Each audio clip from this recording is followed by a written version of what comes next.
Right, let's start the video, man. This is all about the MPC 3.0. Before we go ahead in the video, if you haven't subscribed, please, man, go ahead down and subscribe to the channel. If you like the content, hit the like as well, and let's get into the video. I know a lot of us, have been wondering whether we are moving on or not.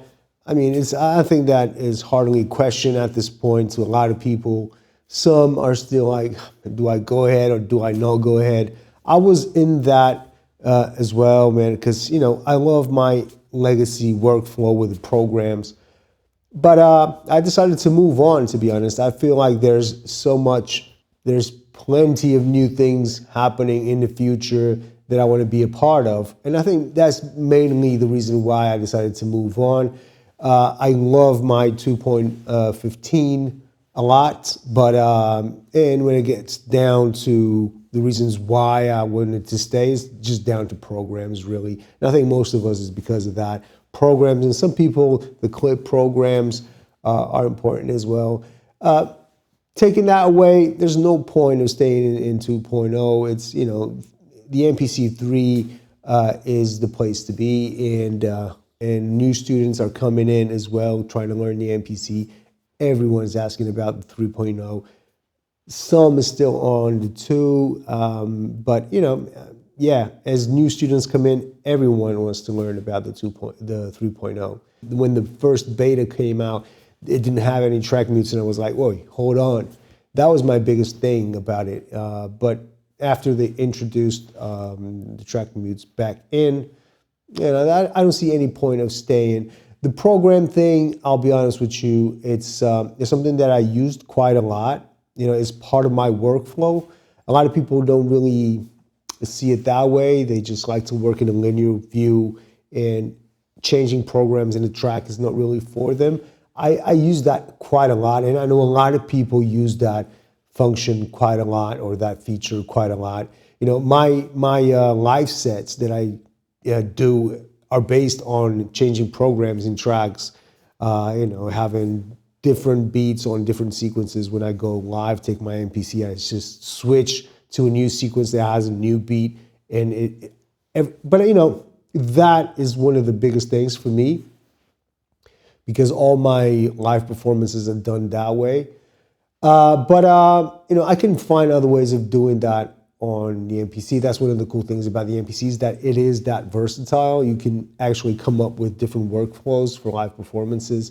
So I'm not too bothered about that, because I know other ways that I can do similar work that I was doing with my sequences.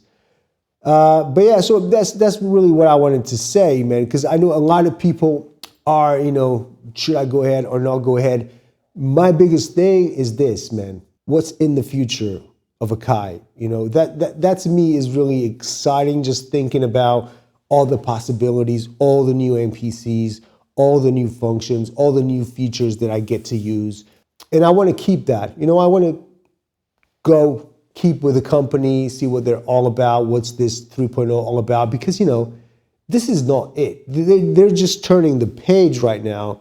But honestly, I'm excited to see what's going to come in the future with the 3.0. I want to be there. Up to now, I was working in controller mode most of the time, in using the 2.0. I have a bunch of beats that need finishing with the 2.0. But as of now, I'm making beats on the MPC3. Everything is working just fine. There's a bunch of new stuff on the MPC3 that's great. Master track automation, submix automation, return track automation. There's the Q links that you can, adjust macros in it.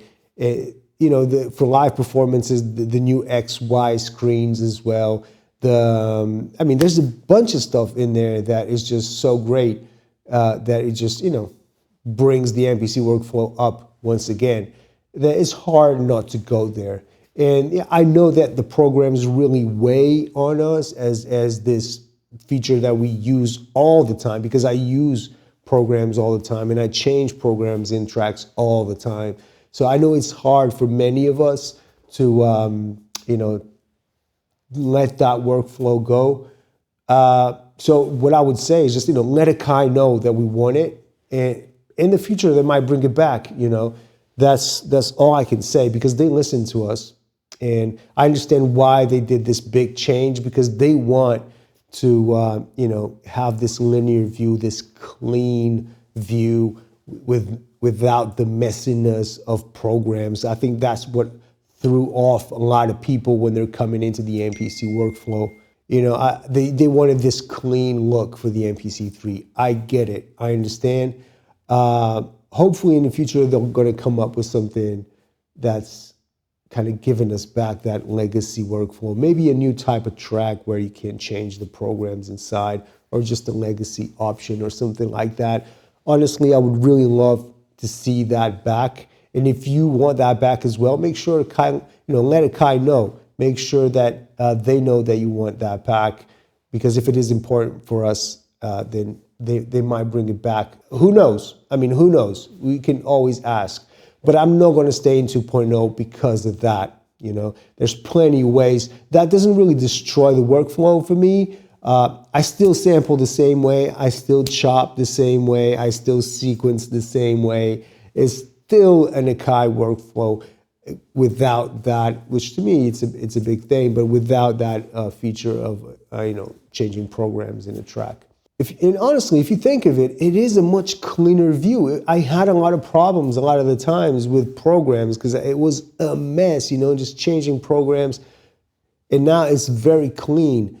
It helps me to have a clean project when I go into the song mode and then exporting to a new arrangement window into a sequence. I can do that now. I never did it before because it was always a mess. I'm still going to be working in song mode. Of course, I just love my track mutes. That's just the way I like to work.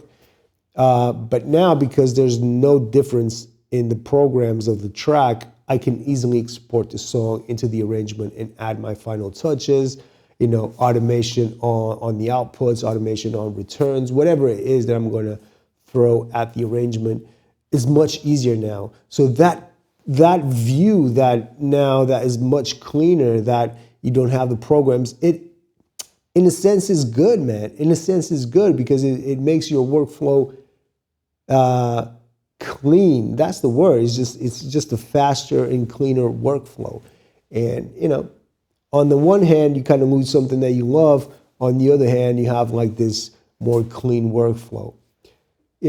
I'm not going to be crying about losing programs, to be honest. Whatever I did before, I'm going to find new ways of doing it. It's not going to stop me from loading new programs. I'm going to have to create a new track. If Akai is listening, could you just remove that record arm thing? I'm sorry, I do not like that one bit. I don't get it.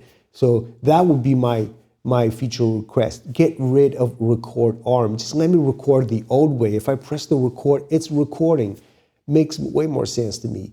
Right, got that out of the way. So that's it. I'm moving on. I think you guys should move on as well. Honestly, I think there's probably a lot of good stuff coming in the future. And that's where I'm at right now. My mind is like, all right, what's going to happen next? Because these guys, Akai, they keep on bringing new stuff.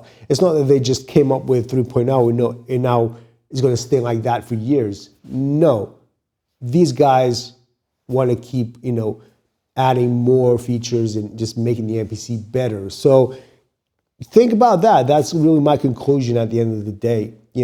I really like the ability to change programs, but I'm way more excited to see what's coming. How are the MPCs going to look in the future? What sort of controls are they going to bring in for this arrangement view? It's exciting, actually, if you think about it, this change. Where are they going to go with this? So, that's where I'm at. As of now, I'm just putting my head in the MPC3, just learning it as much as I can. So that was it. I'm going to stop the video right here, all right? Thank you so much for watching, and I'll see you on the next one. Peace. Bye.